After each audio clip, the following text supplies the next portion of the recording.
think one of the images that people in the world have of Australia is one of these old swagmen setting off into the outback with the sun going down and setting off with a dog perhaps and a billy can and setting off. And I've always thought it a sort of very romantic picture, that, but the harsh reality of it was a particularly hard life for these blokes, and not one that they particularly wanted to be on. And one of the bane of all the swaggies' lives are the gates in the outback, because the law of the land is when you come upon a gate, however you find it, you leave it the way it is. If the gate is open, you just go through it and you leave it open, you keep going. But if the gate is shut, then you open it, go through it, and then you shut the gate after. And it's the bane of all the swaggies' lives, of the opening and shutting of these gates. It's quite a procedure for them. And there's a story about this old swaggy who's dragging himself along up the track, and the squatter drives up in his pickup truck and sees this old bloke dragging himself up the track, and stops the truck, winds down the window and looks at this old bloke and says, "G'day!" And the old bloke looks back at him and says, "G'day!" And the squatter says, "Which way are you heading?" And the old bloke says, "I'm going up that way." So the squatter says, "Well, would you like a lift?" And the old bloke thinks for a while and he says, "No." He said, "You can open and shut your own gates." And St. Peter put his quart pot down and rubbed his saintly eyes, as through the clouds a figure came, pursued by swarms of flies. He tramped right up to heaven's gate and stood there in amaze, dropped his swag and tucker bag and said, "Well, spare me days. I've humped this old Matilda now since I was 17, and there ain't a track in the great outback that we two haven't seen.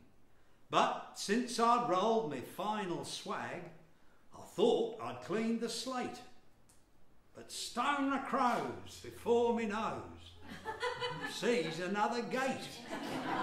In 50 years of travelling and covering all the while 12 mile a day, at least to say with 2 gates to the mile, I ain't much good at figures, but the way I calculates, in my career I've opened near on 50,000 gates. There's gates that seems to challenge you, and gates of every sort. Lagging gates and dragging gates, high, long, low and short. There's gates that seems to haunt you, and gates that seems to grin. Lazy gates and crazy gates that hang be half a hinge. There's gates tied up with fencing wire, and gates with fancy scrolls, with homemade catch and patent latch, and gates made out of poles. There's wide gates and narrow gates, big barriers and small, rusted gates and busted gates. I've wrestled with them all. I've opened and I've shut them till the sight of all I hate, and I'd sooner miss your heavenly bliss than go through that there gate. What's that you say? You'll open it.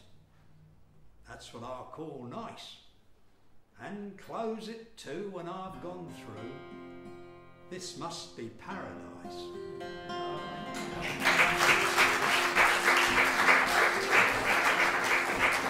Thank you. For no good reason other than out here on the track and heading for the western plains, dusty, dry outback. It's hard to tramp through dust and heat, no one by your side, the never stretching out, so endless long and wide. I leave behind the city with people and the street, the push of head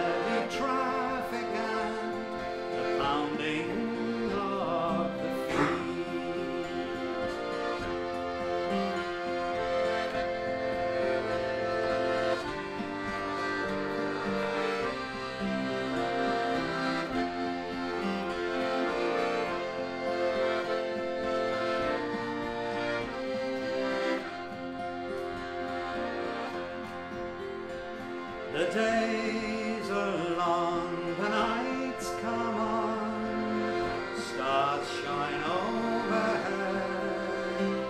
The barren ground and grasses make my so-called feathered bed. I meet with men along the track, they all have tales to tell, and some about their searching for my old creek brass well.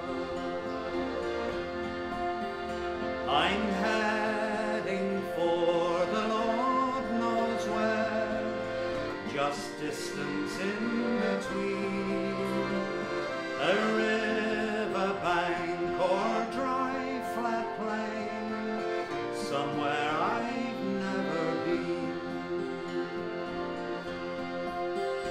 I take my time, there is no rush, I have no place to be. I lay my swag down where I like, by Billabong tree.